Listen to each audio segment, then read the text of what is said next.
Bonjour à toutes et à tous. Il y a un peu plus de 50 ans, naissait en Belgique la commission Justice et Paix dans la foulée du Concile Vatican II. Reconnue par la suite comme ONG par la coopération belge, Justice et Paix s'attache à promouvoir non seulement la paix et la justice dans le monde, mais également les droits de l'homme ou encore le développement durable. Pour découvrir les actions de cette association, nous accueillons aujourd'hui deux de ses membres qui vont nous aider à comprendre à quoi peut ressembler l'Évangile en actes.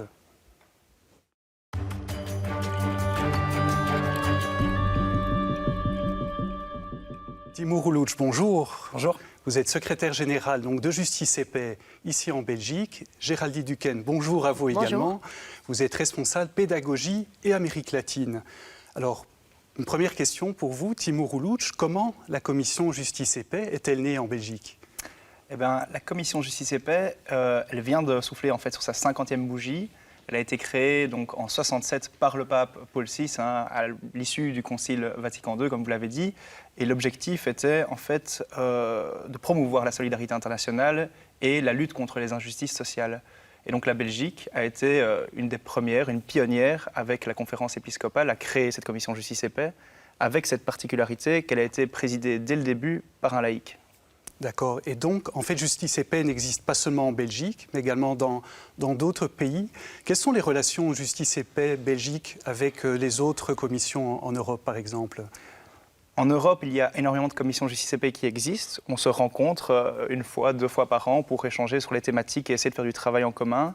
Mais évidemment, chacun est autonome et on essaye de promouvoir les synergies, mais chacun avance à son rythme. Il y en a qui sont très fort institutionnalisés. Comme nous, vous l'avez dit, on est ONG, mais aussi organisme d'éducation permanente. Et d'autres se basent uniquement sur du travail, on va dire, de volontaires. Mais on retrouve aussi Justice et Paix à l'étranger, en dehors de l'Europe, notamment en Afrique centrale, où les commissions Justice et Paix sont très fortes. Ce sont des protagonistes majeurs, notamment dans les crises, par exemple, électorales qu'on vit aujourd'hui au Congo. Et ce sont donc des partenaires très solides pour nous, et ce sont en fait nos référents. Et alors, quelle est la relation entre Justice et Paix Belgique, par exemple, avec Rome, puisqu'on peut le rappeler, au Vatican, donc il y a un conseil pontifical Justice et Paix. Vous travaillez avec eux aussi, concrètement ? Oui, on travaille avec eux, surtout en Belgique, avec l'Église belge.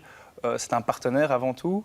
Et évidemment, il y a des chemins de convergence. Donc on a un évêque référendaire qui est Monseigneur Delville. Et aujourd'hui, il y a évidemment des thématiques sociétales, on va dire, sur lesquelles on travaille, qui rejoignent bien sûr la doctrine sociale de l'Église, qui sera évidemment la question de la dignité humaine ou de la solidarité internationale, ou la recherche du bien commun. Tout ça, c'est clairement des logiques dans lesquelles nous sommes entièrement pour le moment, et dans le futur aussi d'ailleurs. Bon, on l'espère en tout cas. Alors, Géraldine Duquesne, je me tourne vers vous. Quels sont les objectifs, au fond, de Justice et Paix ? Quelles sont les valeurs que vous mettez en avant ? Il y a différents objectifs. Il y a un objectif de sensibilisation du grand public sur nos thématiques, de sensibilisation à travers l'organisation de conférences, par exemple, à travers la participation à des salons, à travers aussi des activités de rédaction, d'analyse, d'articles que l'on essaye de diffuser largement dans les médias. Il y a tout un travail de formation à destination des enseignants du secondaire et de création aussi de matériel pédagogique pour qu'ils puissent s'en servir et à leur tour diffuser nos contenus envers leur public, envers leurs élèves. Et il y a aussi tout un travail de plaidoyer politique à destination donc, des décideurs belges et européens sur nos thématiques. Nos thématiques, c'est donc principalement s'intéresser à la prévention et à la compréhension des conflits, et des conflits surtout ceux qui sont liés à l'exploitation des ressources naturelles et principalement des ressources minières. On s'intéresse à cette cause-là en particulier et on remarque que dans les pays que l'on étudie, qui sont la RD Congo et le Pérou, ce phénomène de conflit lié aux ressources existe et provoque énormément de conséquences néfastes sur les populations locales qui en sont les premières victimes. Ce sont des pays qui sont très riches en ressources, mais les bénéfices économiques de l'exploitation de ces ressources ne parviennent pas jusqu'aux populations. Notre objectif chez Justice et Paix, donc, c'est de faire le lien entre ces réalités problématiques vécues dans des pays du Sud, dans des pays producteurs de matières premières, donc de minerais, et notre réalité à nous, citoyens, consommateurs occidentaux, qui peut paraître très éloignée de ces réalités du Sud. Donc nous, notre objectif, c'est de les interconnecter, de rappeler les liens qui existent entre ces deux réalités. Très bien, bien justement, je vous propose de découvrir une brève séquence vidéo. C'est tiré d'un film produit d'ailleurs par Justice et Paix. Le film s'appelle « Pérou, la mine à tout prix ». On se retrouve tout de suite après pour commenter ces images.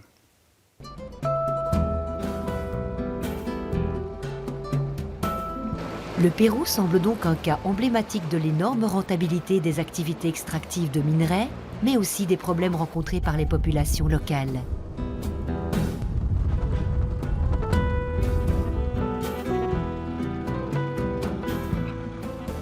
Allons voir de plus près la situation sur le terrain dans la région de Cusco, plus précisément à Espinar, une ville située à 4000 mètres d'altitude où a lieu depuis 30 ans une extraction intensive de cuivre.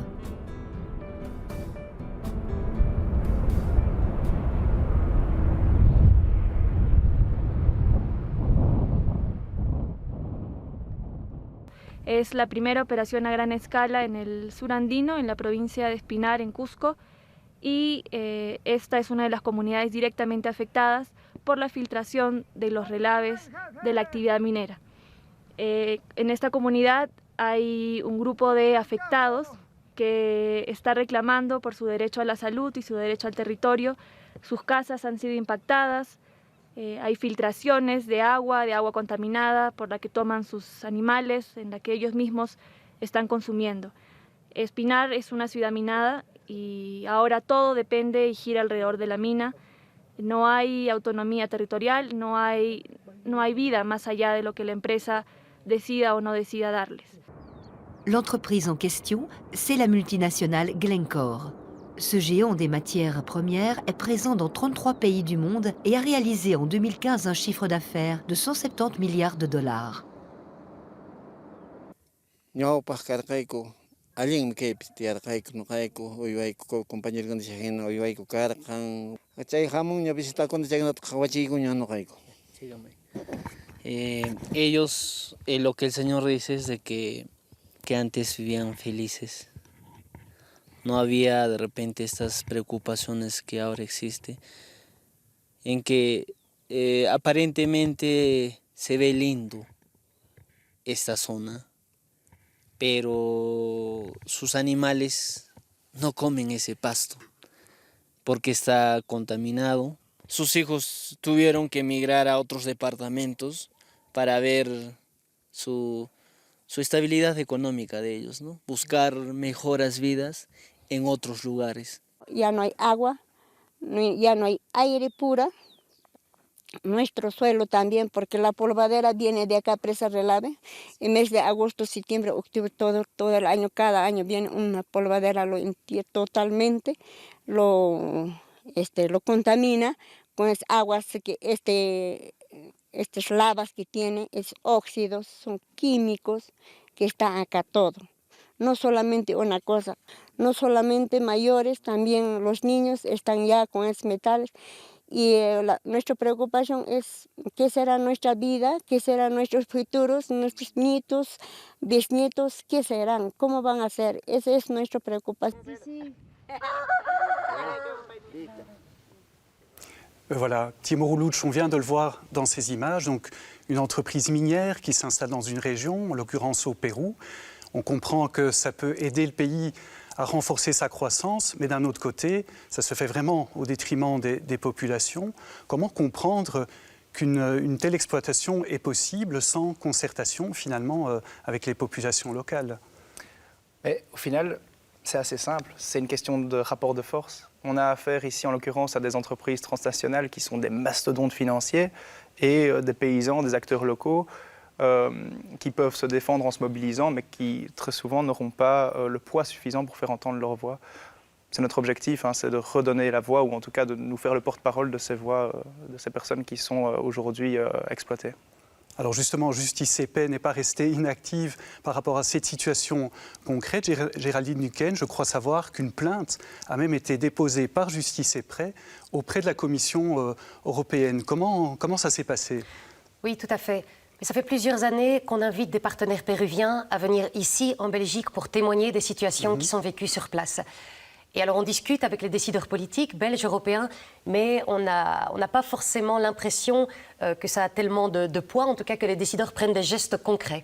Donc on a décidé avec nos partenaires péruviens d'aller un pas plus loin et de déposer plainte auprès de la Commission européenne contre le Pérou pour des violations de ces engagements qui sont contenus dans l'accord commercial que le Pérou a signé avec l'Union européenne. Voilà, donc justement cet accord commercial qui a été signé en 2012 comprenait un volet développement durable. Et c'est là qu'il y a un problème apparemment. C'est ça. En fait, c'est une grande nouveauté de la Commission européenne dans ses accords commerciaux, c'est d'y inscrire un chapitre sur le commerce et le développement durable, parce qu'ils sont convaincus que le commerce peut être un levier en faveur du développement durable. Dans ce chapitre, il y a des engagements en matière d'environnement, de protection de l'environnement, de protection des droits, de respect des droits du travail. Et ce qu'on constate, c'est qu'au Pérou, tout ça n'est pas respecté et qu'il fallait vraiment se faire entendre à ce niveau-là pour espérer que la Commission européenne rappelle à son partenaire commercial les engagements qu'ils ont pris ensemble et qu'ils ne respectent pas. Et est-ce que c'est le cas? Est-ce que la Commission européenne a réagi à la suite de cette plainte? Alors cette plainte, elle a été déposée en octobre 2017 et durant cet été, il y a eu un geste majeur quand même de la commissaire au commerce, Madame Malmström, qui a envoyé une lettre officielle au gouvernement péruvien faisant la liste de cette série donc, de préoccupations que nous, on avait, avec une série de recommandations pour se mettre en ordre à ce niveau-là. Suite à cela, il y a une délégation péruvienne qui va venir ici à Bruxelles pour s'expliquer. Et il y a une mission qui est prévue aussi de la Commission européenne envers le Pérou pour aller constater sur place toutes ces violations, tous ces dysfonctionnements. Et est-ce que ça a des chances d'aboutir, cette procédure? Qu'est-ce qu'on peut faire contre cette multinationale, en tout cas pour la contraindre à modifier sa façon de travailler? Alors c'est un instrument parmi d'autres. On espère évidemment que ça a des chances d'aboutir et on voit un peu des signaux positifs tout de même. Maintenant, il y a d'autres instruments qui existent aussi pour essayer que les multinationales ne restent plus impunies lorsqu'elles violent les droits des populations. C'est le cas d'un traité qui est en négociation à l'ONU, au Conseil des droits de l'homme, qui concerne les entreprises et les droits humains, et dans lequel donc, plusieurs pays sont impliqués, dont l'Union européenne, pour que ce traité, pour la première fois, puisse être un traité contraignant pour les entreprises, c'est-à-dire qu'en cas de violation, d'infraction, elles puissent être poursuivies juridiquement et elles puissent être l'objet de sanctions. Et ça, c'est quand même quelque chose d'assez novateur. Alors, Timo Roulout, justement, est-ce que d'autres multinationales ailleurs dans le monde commettent le même genre d'infraction, on va dire, par rapport aux droits de l'homme, finalement? Évidemment, c'est très triste à dire, mais oui, évidemment.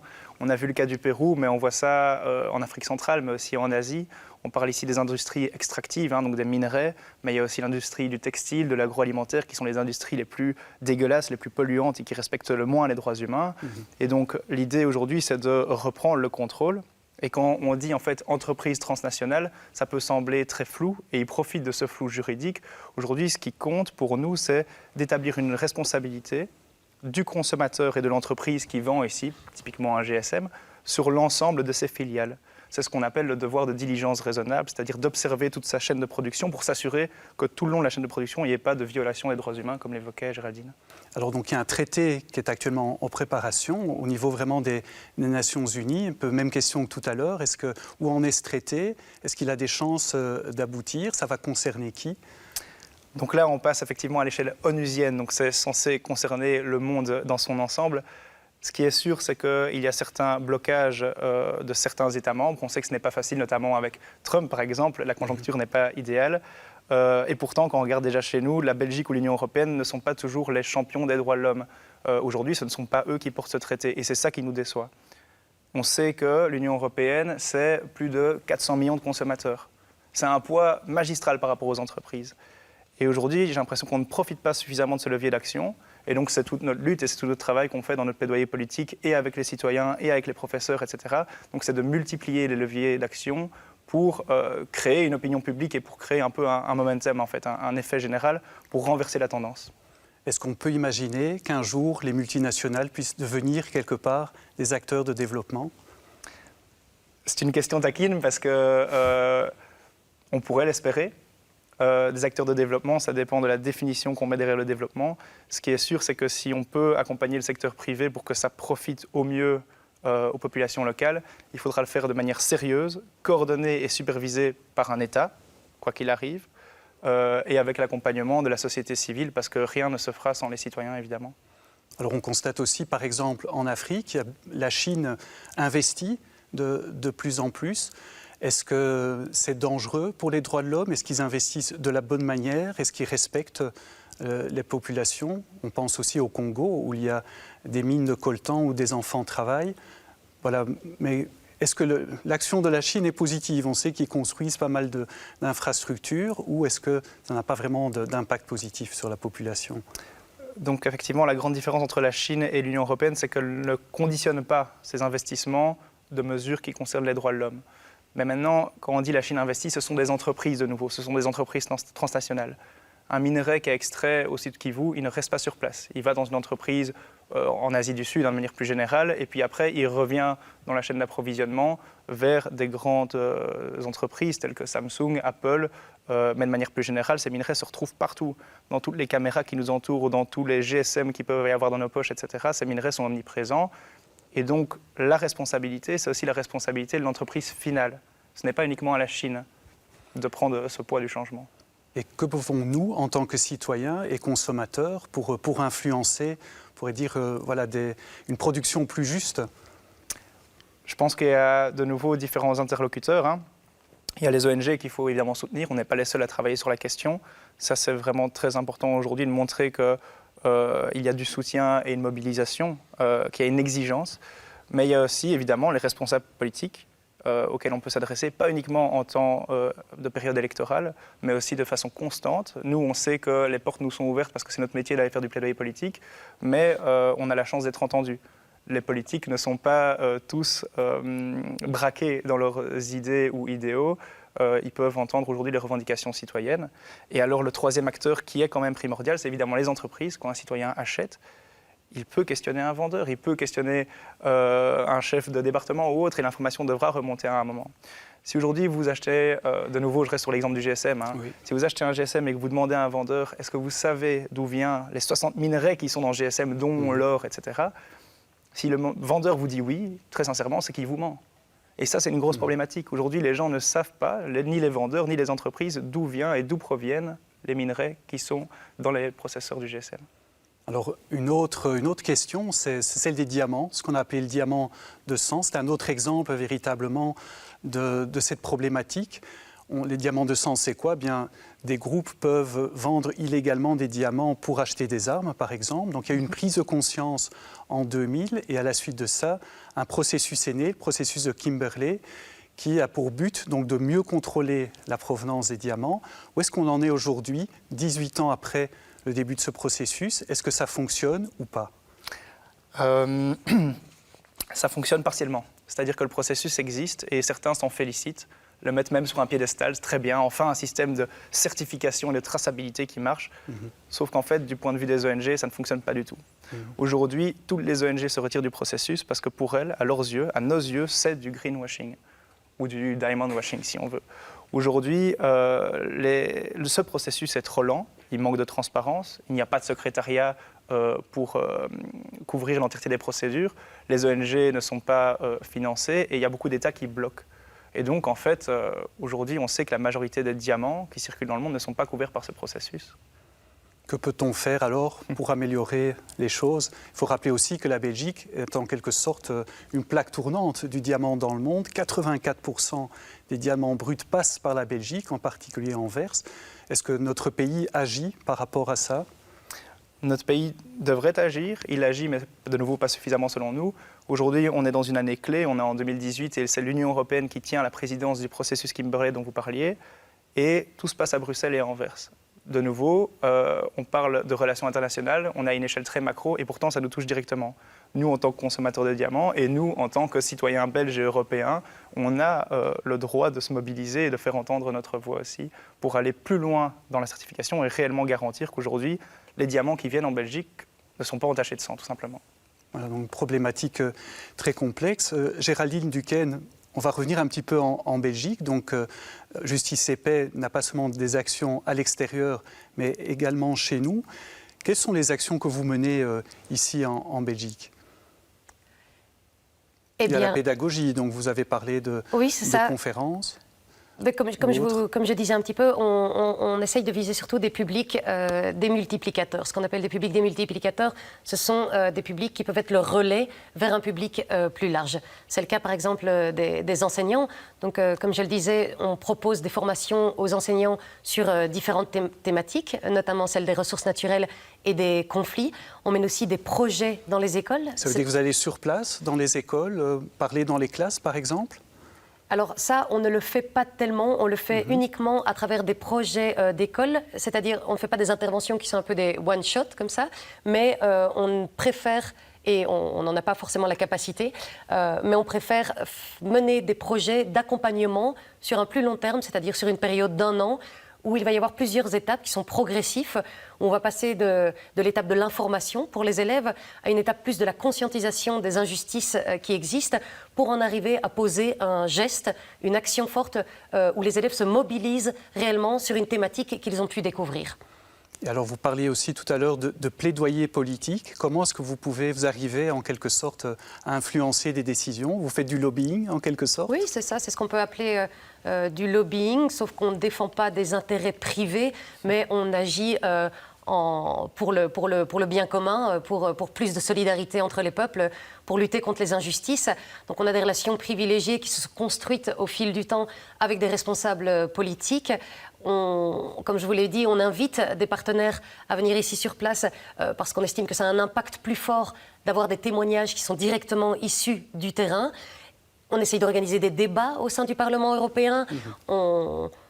Et on appuie les décideurs pour qu'ils prennent des mesures concrètes, pour qu'ils promeuvent des législations qui vont aller vers plus de respect des droits humains en général. Et est-ce que ça fonctionne au niveau du Parlement européen, par exemple? Timur Uluç, est-ce qu'il y a déjà des règlements qui ont été adoptés, que vous avez pu influencer? Bien sûr. C'est très, ce n'est pas condescendant. En toute humilité, oui, bien sûr. Comme je le disais tantôt, on est très satisfait d'avoir des résultats concrets. L'année passée, on a initié, je pense, c'est plus de 40 initiatives politiques à différents échelons. Au niveau européen, c'était en 2016 le dernier règlement, mais ça c'était quand même un grand succès, mais un succès mitigé quand même, sur les minerais des conflits, donc sur ces minerais dont on parlait, qui sont omniprésents dans notre quotidien. Et on a demandé à l'Union européenne finalement de créer un schéma et un système de traçabilité pour comprendre d'où viennent ces minerais. Je dis que c'est un demi-succès parce que la mesure de base était beaucoup plus ambitieuse que la mesure finale. Nous sommes un lobby, oui, mais nous n'avons pas les mêmes moyens qu'un vrai lobby. Et en face de nous, il y a des intérêts privés qui sont très puissants. Donc, on va dire que nos alliés seront les représentants du peuple et les hauts fonctionnaires quand ils ont dans la marge de manœuvre. Et ceux qui ne sont pas nos alliés sont évidemment ceux qui mettent l'intérêt privé et financier au-dessus des droits humains. Alors, vous dites que vous n'avez pas beaucoup de moyens. De quoi vit Justice et Paix concrètement? De dons ou vous avez des financements autres? Les dons sont très importants pour nous, même si ce n'est pas la part majoritaire de notre financement. On est reconnu par la coopération belge au développement, ce qui nous garantit un financement structurel, mais également par la Fédération Wallonie-Bruxelles comme organisme d'éducation permanente dans tout notre travail qu'on fait avec les citoyens et la centaine de volontaires qui nous accompagnent. D'ailleurs, j'en profite pour les remercier. Donc c'est quand même très précieux d'avoir ces financements structurels. Aujourd'hui, on observe quand même une tendance à la baisse. On sait qu'il y a des coupes très sérieuses dans la coopération au développement, transversales et inconditionnelles. C'est très difficile pour nous. Et alors, on est de plus en plus dans une logique d'appel à projet, donc très courte, où on est obligé de répondre à des appels sur 1 an, sur quelques mois, et ce qui est très inconfortable pour notre stratégie à moyen terme, bien sûr. Géraldine Duquesne, que pensez-vous aujourd'hui de la façon dont fonctionne la coopération belge, dont bien sûr c'est l'un de vos soutiens, mais est-ce que la coopération belge donne suffisamment de moyens à disposition pour aider les pays à se développer? L'un ou l'autre? Vaste question. Je dirais qu'il n'y a jamais assez, et puis qu'au-delà de ça, il y a un objectif qui a été que la Belgique s'est donné, et je pense que c'est au niveau de l'Union européenne aussi, que la part donnée à la coopération au développement soit de 0,7% du PIB, et ça fait des années qu'on n'y est pas, et que cette part baisse. Donc ça, c'est juste un facteur, un indicateur objectif pour voir que non, la part n'est pas suffisante. Puis, depuis quelques années, maintenant notre ministre Alexander De Croo suit des tendances avec lesquelles on enfin, sur lesquels on pose quelques nuances, nous, c'est-à-dire qu'il y a, il est un peu le promoteur de la digitalisation, de la numérisation comme facteur de développement. Nous qui travaillons sur les minerais qui peuvent être source de conflits, ben ça nous pose quelques questions, en tout cas, de miser tout là-dessus, au niveau de la consommation des ressources, d'une pression démesurée sur les ressources. Et puis, une tendance aussi de la coopération, c'est de se dire que les acteurs privés, les entreprises, peuvent être aussi des piliers fondamentaux pour la coopération au développement. Et là, on se pose aussi la question de se dire qu'à la fois, ce sont des acteurs qui poursuivent des objectifs de profit et qui sont censés être des acteurs pour le développement. Donc là aussi, je trouve qu'il y a des sujets, en tout cas, qui font débat. Vous vouliez ajouter quelque chose? Oui, effectivement, on remarque de manière très claire qu'aujourd'hui, on s'attaque toujours aux conséquences des problèmes.